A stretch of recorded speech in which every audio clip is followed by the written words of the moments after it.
Welcome to Music in the Spoken Word with Behind the Scenes. I'm Derrick Porter, and I am here this morning with the King's Singers. Welcome, everyone. It is so good to have you here in the studio. Thanks for being with us this morning. Thank you. Hey. And even that was in unison. Amazing. Well, as we get started, I'd like to just go around the room real quickly and know who you are and just give us a little bit into your life and how long perhaps you've been with this most fabulous group. Let's start here on this far side. Hi, I'm Chris. I'm the first baritone. I've been in the group nearly 14 years. I've been in Salt Lake a few times now, and it's special every time I come back.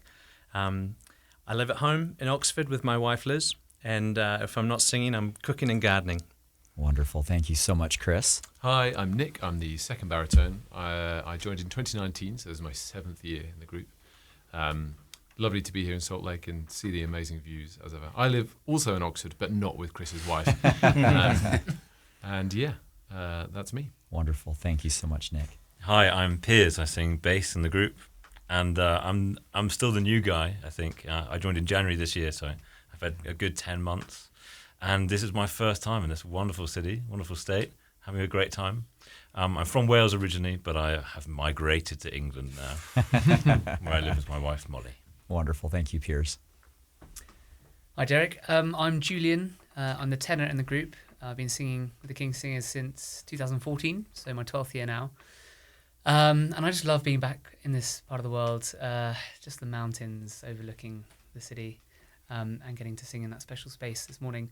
I was born in Belfast in Northern Ireland, live in London, and my father is English, organist and choir master, and my mum is from Japan. So I've sort of grown up with a bit of a bicultural, bilingual upbringing. Wonderful. Thank you so very much. My name is Pat, and I sing first countertenor in the group, and this is my 10th year doing it, 10th and final year. And when I'm not singing, I am writing a very undersubscribed food blog called Touring Tables. Wow. You can edit that out if you want. And I'm walking my little dog called Albie with my wife, Ellie. Wonderful. Thank you. My name is Eddie. I'm the second countertenor in the group, and I joined at the same time as Nick, so been here for 6.5 years, which has flown by. And Music in the Spoken Word has a new little fan this morning because my niece was watching, and she was absolutely transfixed for every moment. Wow. So she sends her thanks. Well, thank you to your little niece and to you and to each of you for being with us. For those who are joining us here on this podcast today, we just completed a recording of Music in the Spoken Word. It was a live broadcast here on a Sunday morning, and we were thrilled to have the King's Singers with us. And as you were up there performing and partaking in our broadcast this morning, I actually got out my phone and I joined the live stream that was happening, of course, around the world, in addition to the 50 or so countries that this broadcast airs in and the many millions of people that watch. And I saw people commenting about your music from Korea, Spain, South Africa, Argentina, Brazil, Canada, where apparently there's a bad snowstorm going on right now. I also saw on the live stream, Germany and Austria. And of course, there were many other places here in the United States and elsewhere. I couldn't quite type that fast. But 6,500 people watching on the live stream, and of course that will go to many more. So a truly global audience to be able to partake and witness your global nature of the work that you do as well. And it was a special morning, and we were grateful to be able to have you here with us now. So most of you have performed with the Tabernacle Choir and Orchestra at Temple Square before. There's maybe 2 that have not. Is that right? 3 that have not. 3.5. 3.5 of you. How does the half work in? Help me understand When that. I've just been appointed, there's a process when you've just joined of coming to shadow the group, where you come and travel with them and see them at work. Okay. And just after I was appointed, I came to their engagement to come here and do Music in the Spoken Word and the Pioneer Day. And sure. I was in the audience and kind of in the rehearsals. Yeah. But I wasn't actually singing just yet. So that is half. Thank you. So 3.5 of you. A third, maybe. 3 and a third. That's wonderful. Tell us what you felt, to those whose first time this was. Tell us what you felt when you were standing there, maybe during that final number, singing together with the choir, feeling some of those swells in the lead up and the build up there to the magnificent ending. Share with us your thoughts in any order you'd like, please. Yeah, this is Piers here. Yeah, I was quite grateful that we had a couple of run-throughs, because the first time singing out there is quite a big experience, and the sound of the choir around you and the orchestra is such a rare treat for us to have a sound that big, and B, a sound so committed. And it's absolutely, everyone is locked into the music. And so it took a couple of goes to kind of get feeling natural with that and just enjoy the space and enjoy the moment and be with everyone. There's so many faces looking at you, but so many people with you. It's a kind of buzz. Yeah, it's fantastic. Thank you. Thank you, Piers. I felt quite emotional actually. When humans are singing their hearts out, I think it is one of the most wonderful experiences to be part of or to watch and to listen to, and that certainly happens here.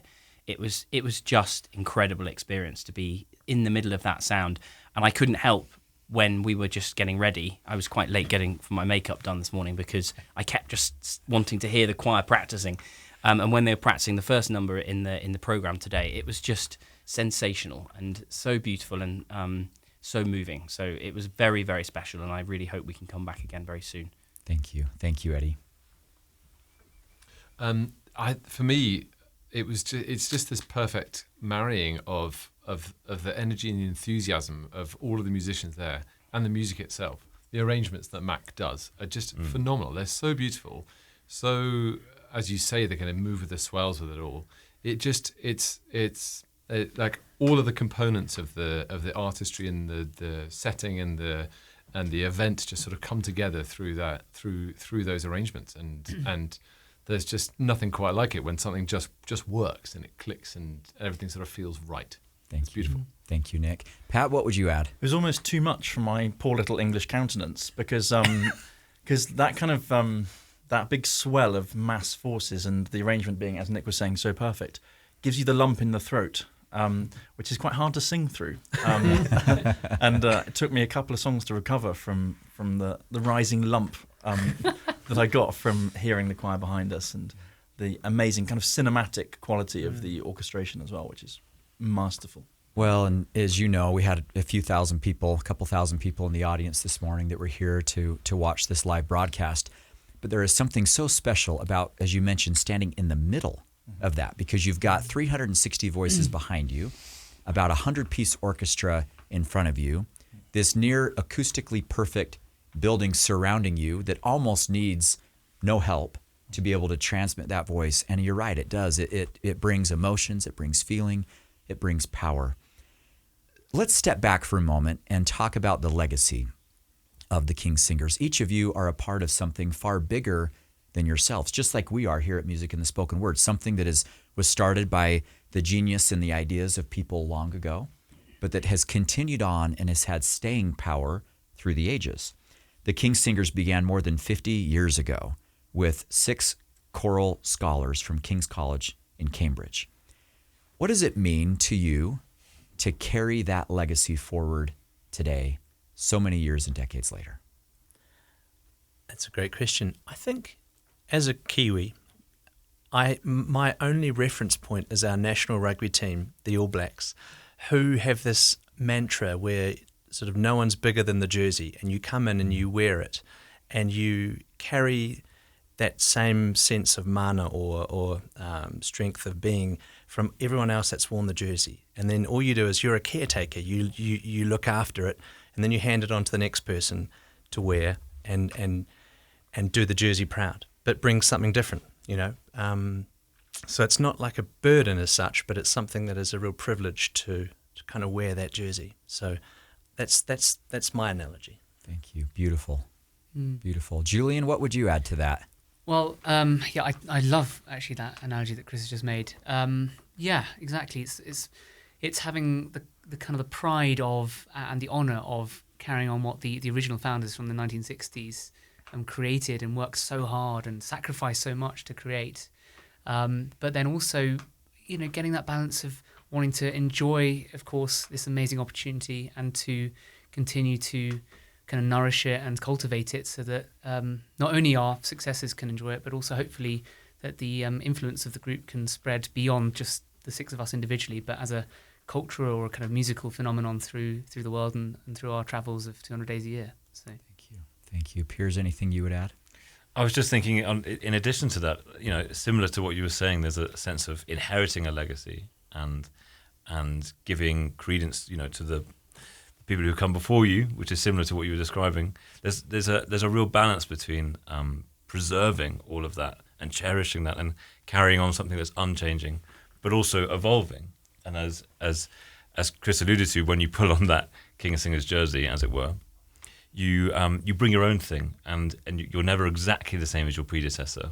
So you hold on to the things that you cherish, and then you allow the group to evolve at the same time. It's a real balancing act of those two things, I think. Thank you.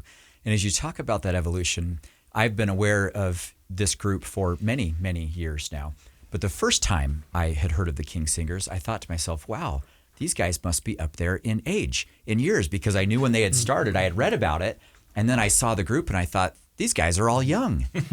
Tell us a little bit about this transition and how that occurs, and maybe most importantly, even magically, how you're able to preserve this most incredible sound and harmony and unison, even as members will at times rotate in and out and come through the group.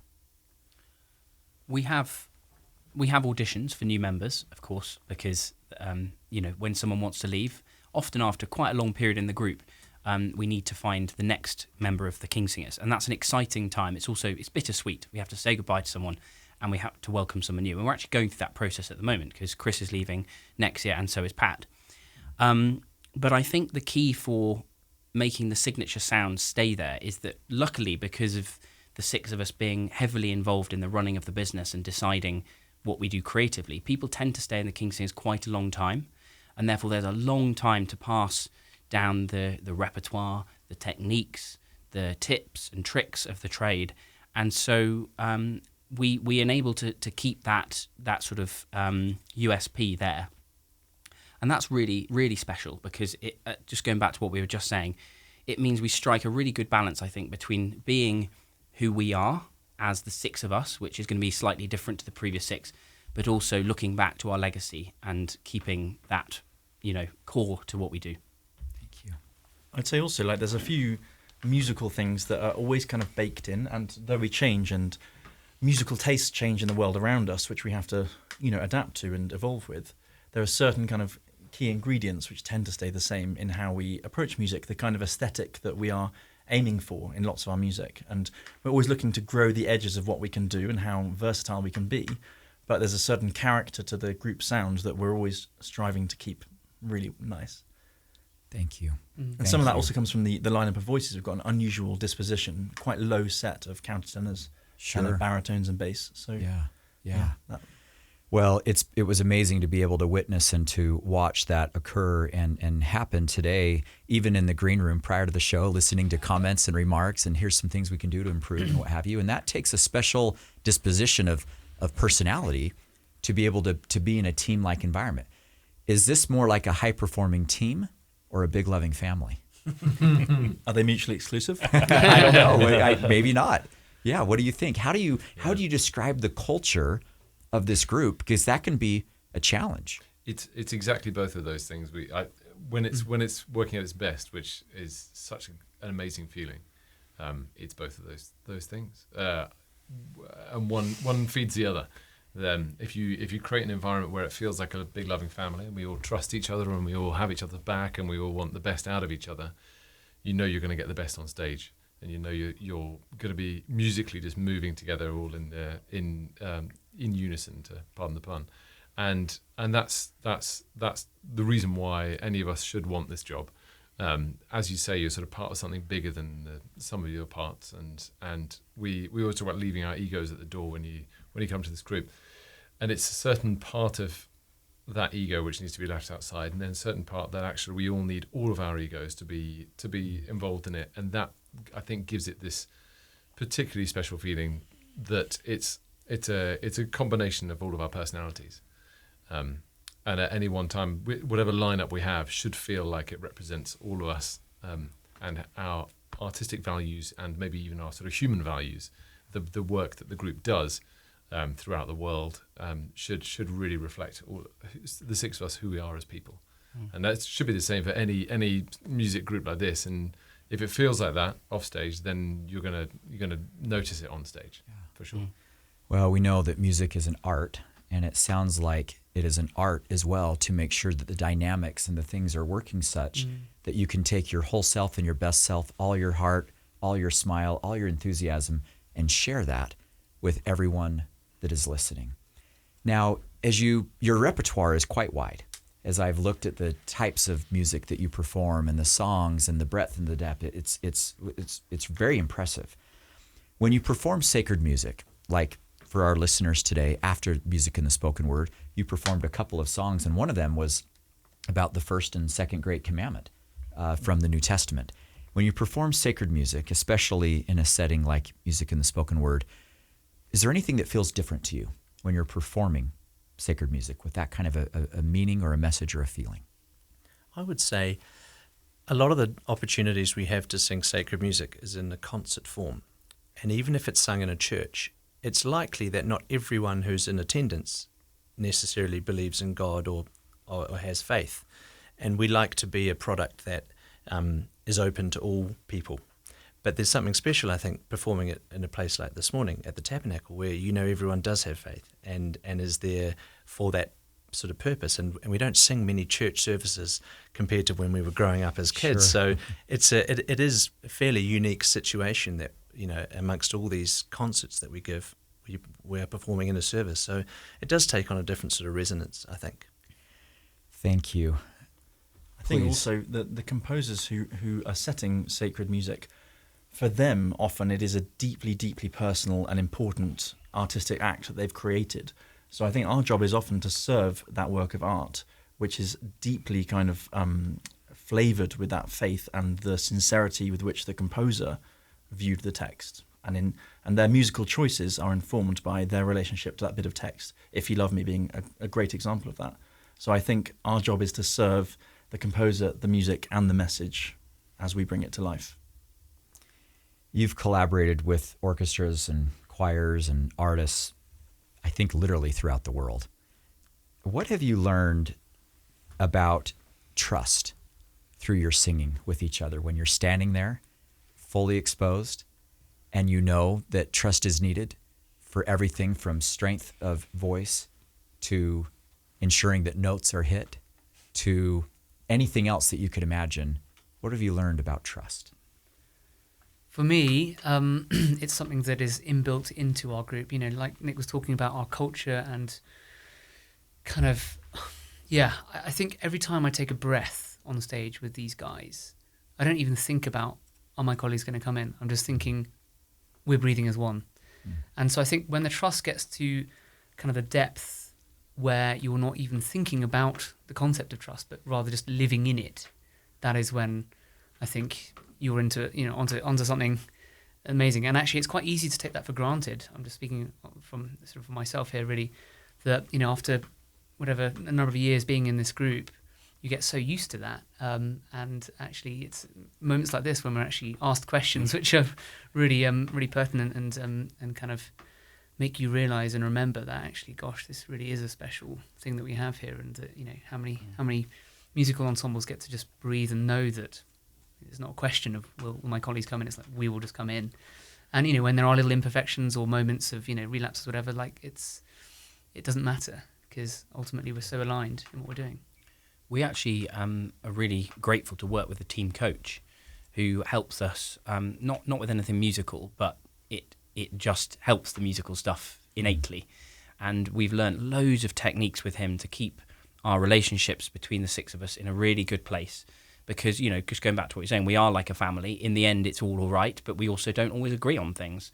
And that's actually healthy, and that's also central to our group being a democracy. But it does mean that things can become difficult. But working with the coach means that we have got an immense communication and a shared language that probably lots of other people would think, what on earth are they talking about? What does that mean?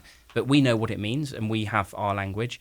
And that finds its way onto the stage with the trust. And we can't thank our coach enough because it's really transformed the group and it's really embedded in our culture now. Wow. As you speak, I think of the word longevity in my mind, which is something that the King Singers has enjoyed and has had really in each cohort of groups, if you will, over these many years as well. What is the secret to that? Not just as a group, but as 6 people traveling, creating, performing together year after year. What helps lead to the longevity of it? Whether it's life hacks from this coach, or what are principles that you would share with the world about how to keep going, how to keep pushing, how to not quit, how to not give in when things are hard? Oh, wow. That's a really good question. That's a really good question. I've got a thought. I think when you are in a flat line, I was going to say hierarchy. That's not what I'm trying to say, because it's the opposite of that. Non-hierarchy. A non-hierarchy.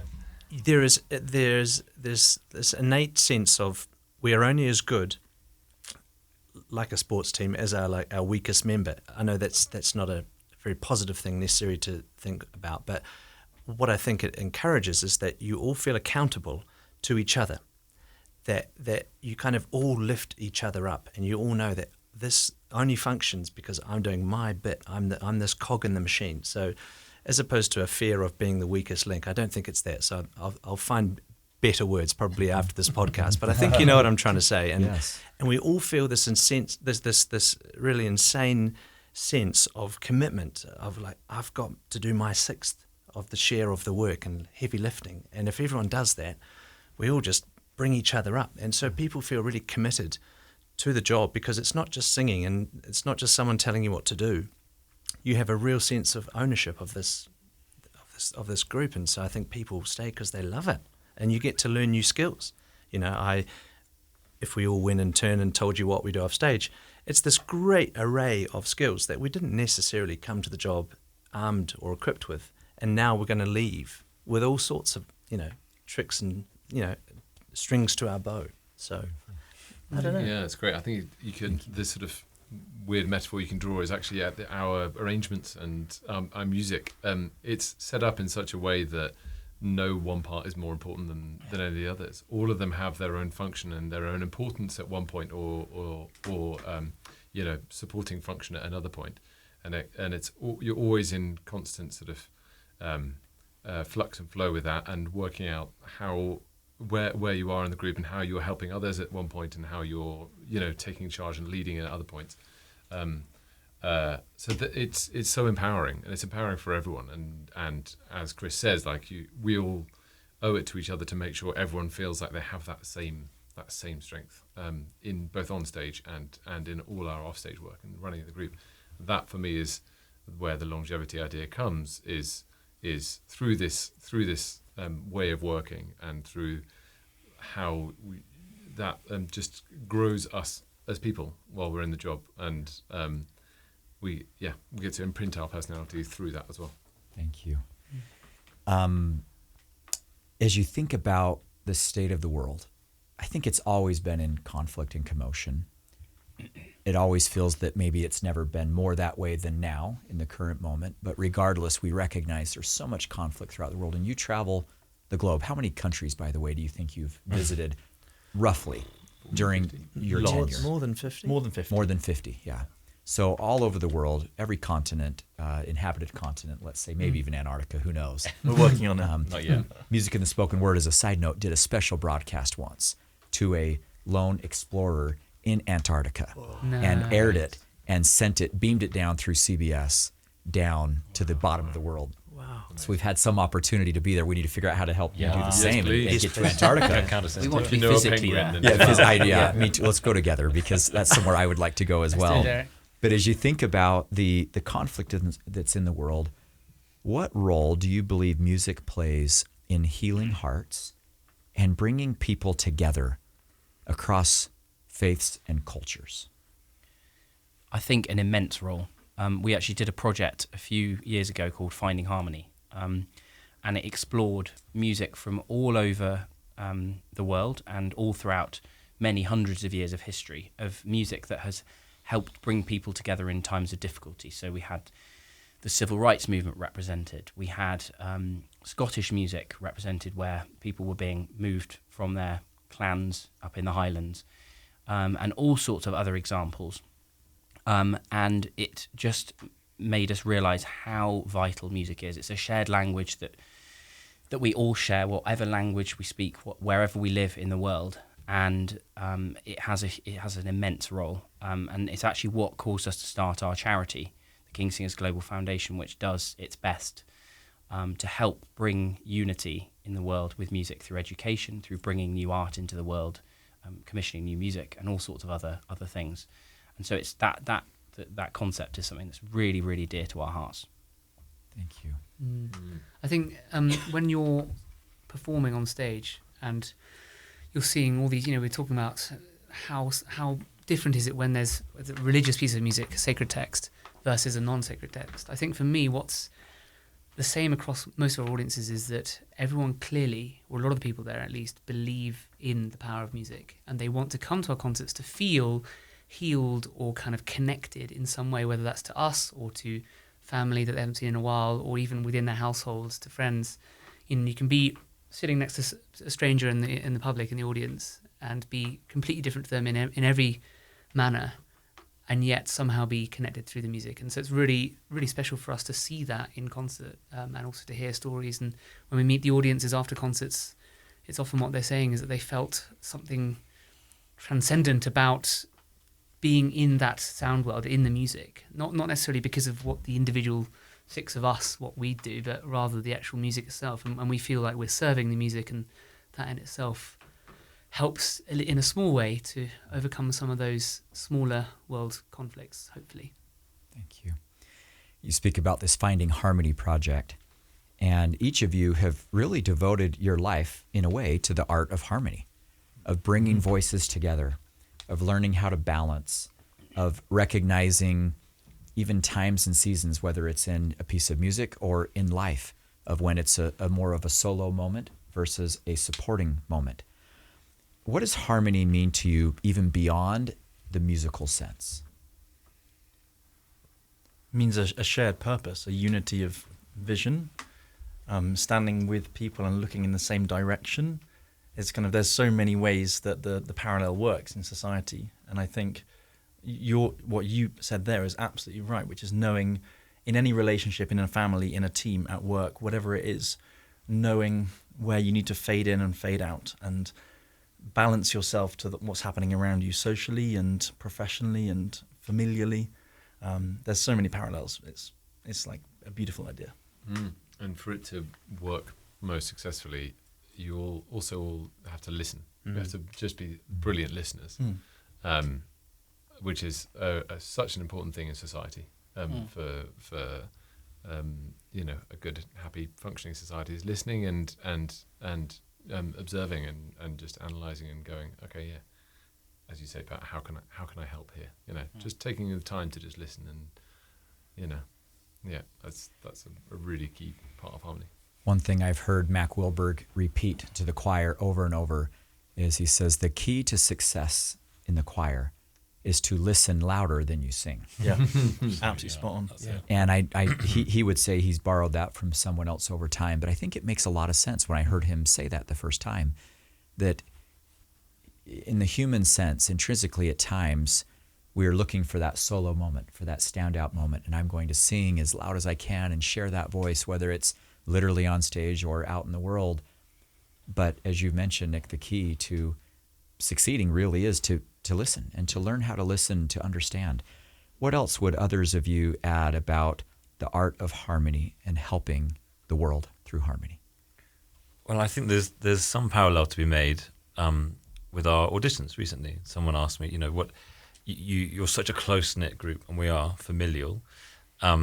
So, how do you find someone who can join and has the ability to listen and be musical, but also is easy to get on with? And I found myself saying, well, they're usually the same thing, because one helps the other. And actually, through doing music all our lives and singing in ensembles, especially one like this, I think it actually makes you better at listening in other ways as well, and trusting each other. We talked about being open and honest with each other, and listening to someone else, knowing when you're in the foreground and knowing when you play an important background role. They're all direct parallels to the same thing socially, and so the people that we are and the people that we hope to attract to the group usually are both socially and musically. connected. I have a further thought. I love all those answers, by the way, boys. You were listening. I was. Oh, nice.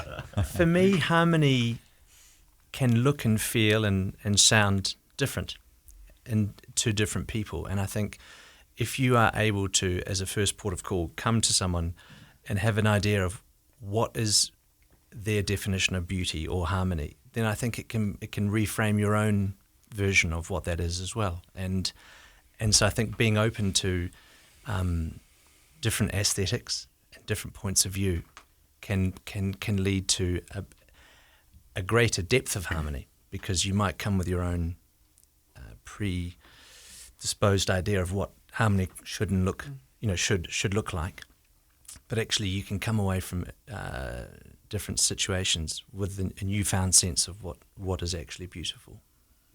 To stretch the parallel even further, on Bruce's point, if you're all singing exactly the same note, it ain't harmony. It has to be. You have to have different notes and different things happening for it to even become harmony.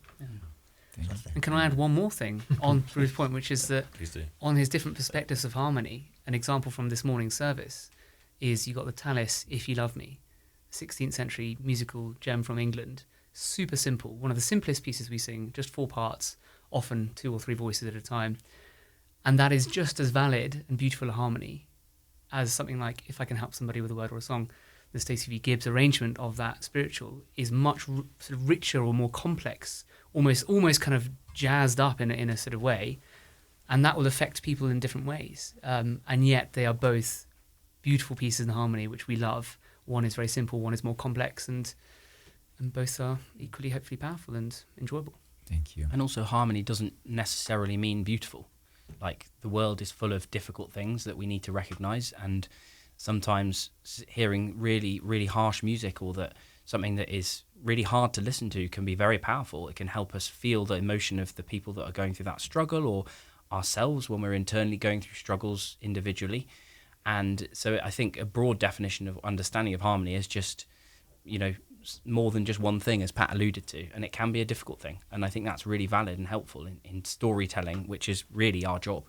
It's as storytellers to help people feel things, feel their emotions, understand the world, and understand themselves as well. Thank you. Beautiful answers, and I've learned so much just hearing you talk about the role of harmony, literally and figuratively, in the world. We've talked about your travels in the world, more than 50 countries. When audiences leave one of your performances, what do you hope that they carry with them? What do they take away? What do you hope they take home? Memory of our website URL and social media handles. He's the business mind here. Very good. King Singer's T-shirt. Yes. For me, all our concerts and our programming, baked into the DNA of that is the idea that there's great music in all genres, and we always try and present variety, as Jules was just alluding to there with, If I Can Help Somebody, Mahalia Jackson song, as well as Tell Us If You Love Me, from hundreds of years apart. We love presenting as much as we can and everything in between, and we hope that audience members maybe come for one thing, maybe like our lighter Beatles, pop, jazz, folk stuff, and then end up leaving going, oh yeah, actually I quite like that slightly wacky contemporary piece of music, or that amazing bit of polyphony, which I'd never really heard music like that before, or something, maybe a gem that we bring along, something from like the Eurasian country of Georgia, where it's this stunning music but doesn't get heard in as much of the world as it could do. So they come for one thing and leave with another in their hearts. That's what I think we hope for. Well, Is You had a comment? I had a comment. Piers, yeah. please. So I'm being too polite here. No, you need I'm being very British. Solo I was just thinking, my solo moment is happening. I was just thinking, Derrick, about I think you'll get 6 different answers if we all answer that question, which is a plus. We all take away different things, and something that I would hope an audience member takes away is that we sang to them, for them. Obviously we sing a lot of concerts, and they can go and hear any number of concerts, and it can feel like an industry. There is a music industry, and really something that is, I think, central to what we do every time we sing, is that we sing in that moment for those people there, and we're grateful to be there with them. And there are certain things that help enhance that. We talk quite candidly to the audience about the pieces that we're singing and draw them in. We try to connect with them when we're singing. We try as much as possible to speak in the local dialect, which I think has a really powerful response in many places. But really, it's that we shared a moment and that they weren't just receiving some generic performance from us. That there's a direct communication with people in the room that is meaningful. Fine tailored in the moment to the one.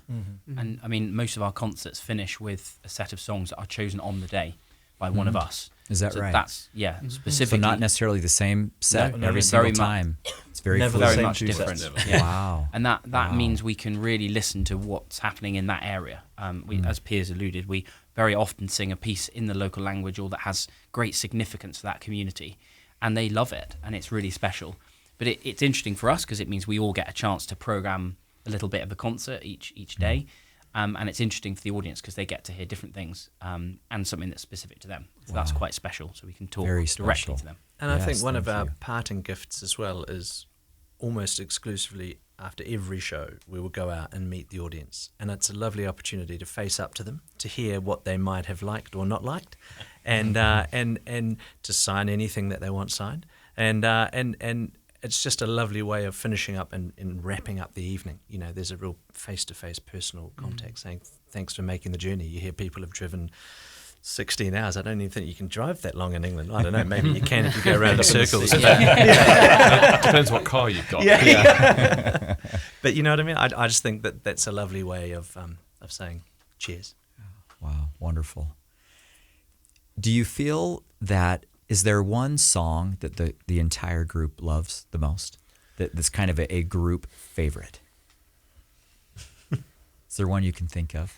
I mean, Nick loves And So It Goes. I do too. There's lots of sort of audience favourites, like And So It Goes, and a couple of others. You Are the New Day is very popular over here in America, especially, which over the decades have always gone down incredibly well. I think probably each lineup might have a different answer, and actually probably each of us would have a different answer. But I think in terms of message, it was lovely to be able to sing that Stacey V. Gibbs arrangement this morning, because if I can help somebody with a word or a song, my living will not be in vain. I think when we first started singing that arrangement in 2020, it was just very easily resonated with all of us and go, oh yeah, this is a small thing that we can do, is go around the world and sing, and hopefully it helps enhance their life in some small way and help out and encourage others to do the same. Yeah, lovely. That song was one of the core songs of the Finding Harmony project that we talked about earlier. Is that right? Yeah. Wow. Looking ahead, what are you most excited about in the next chapter for the King Singers? The next major thing, I would say, would be the group's 60th anniversary. I mean, there's lots of time before then, and we're super busy all And over when the is world. that? When will the That'll be 60th? 2028. 2028, But we'll be okay. starting to kind of celebrate it in 20... I say we. I'll Sure. be long gone and watching from the audience very happily. But we'll be starting to celebrate it from mid-2027. And an anniversary is a chance to kind of decide how you want to mark that kind of decade extra on the tally. And it's always a balance of looking outwards and looking inwards for an anniversary, I think. You're celebrating your own history and the things that have got the group to where it is today, but you're also trying to look out to the wider world of music and celebrate the amazing kind of wider landscape that you're part of, and also looking to the future and setting a kind of trajectory or a tone for how you want the group to develop. So we're planning that, very, very early stages at the moment, but it's really exciting.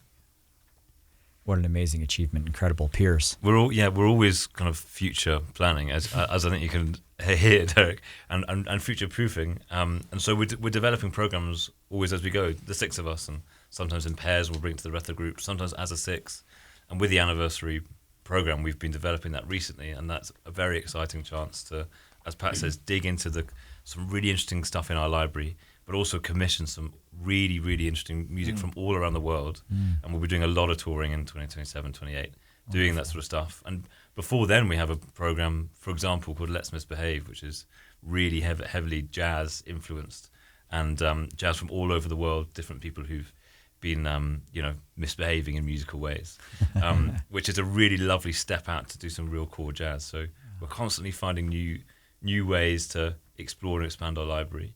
And the programs coming up are one of the most exciting things for me.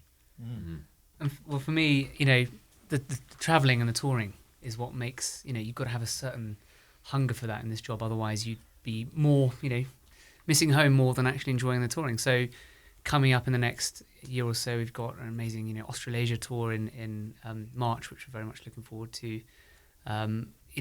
Those kinds of geographically exotic or different places that kind of pepper the otherwise more mainstream European and American touring can also be very exciting for us to look forward to. Wow. No shortage of amazing things on the horizon and things to participate in and partake in as well. Well, one final question that I'd love to just maybe hear from each of you, your answer. If you could leave our listeners with one message about the power of harmony in the world, what would that message be?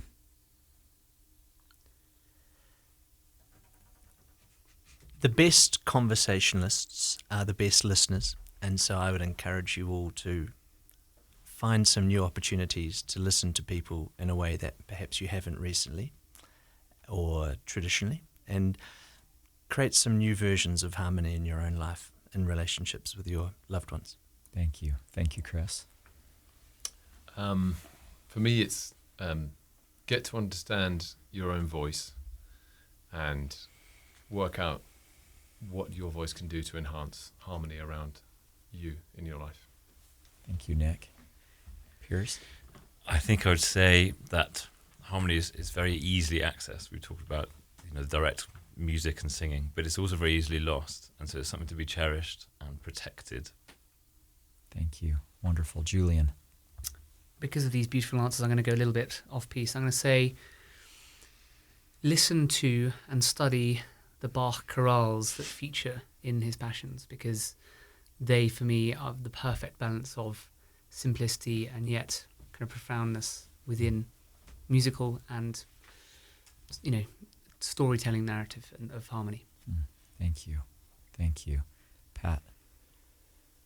I'd say be aware when you're witnessing it, whether you are at an art gallery standing next to someone you don't know, whether you're in a play all facing the same story and witnessing the same story, whether you're part of a choir watching a concert. Don't just enjoy it, but be aware that you're enjoying it with other people in harmony, and be alive to that. Good. For me, it's about being yourself, and to be a bit personal for a moment, finding harmony in yourself. A few years ago, I had a sort of issue with confidence and self-esteem, and I got some help with that by communicating with friends, this wonderful team that I'm sitting with right now, and some help from a therapist.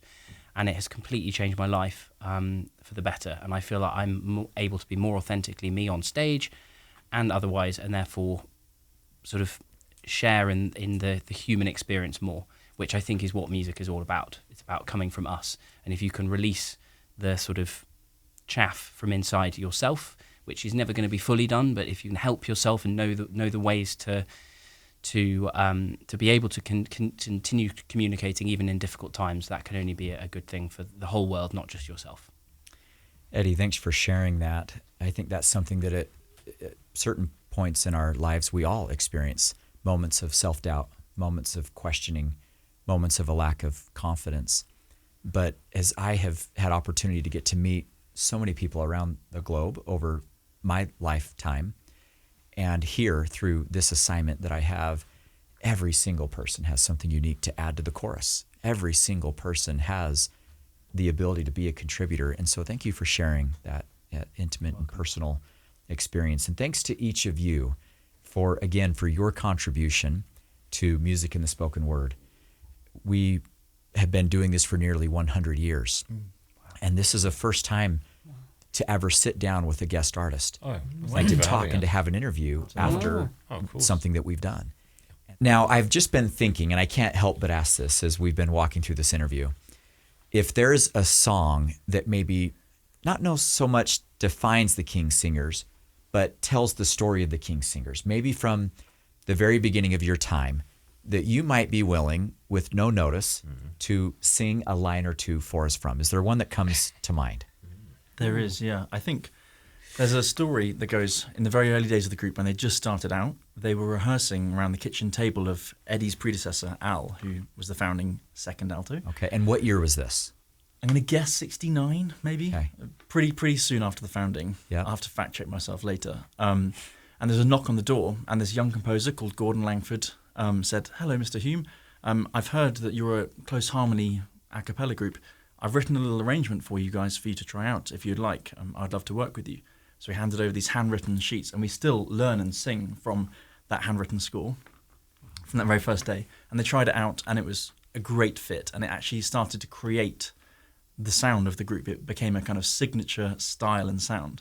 And so we could sing a little bit, maybe just a page of this. Yeah. Now, what is this iconic song moment. called? It's called Blow Away the Morning Dew. Blow Away the Morning Dew. And if you're willing, let's stand up, do it. push the mics back, get in the order that you need. We're already warmed up from And you're already warmed up from the services this morning. Very good. Yeah, nice. Excellent. It hasn't got the acoustics of the... No, we're missing. That's right, but this will do. And for those listening, this is not planned. We just talked about this in the last minute or two here, few minutes here, and so they're coming into this cold. But thank you for your willingness. You're welcome. There was a farmer's son, kept sheep all on the hill, and he went out one May morning to see what he could kill, singing, "Blow away the morning dew, the dew and the dew, blow away the morning dew, how sweet the winds do blow." Amazing. That's incredible. There's a few of us here in the studio. Very well done.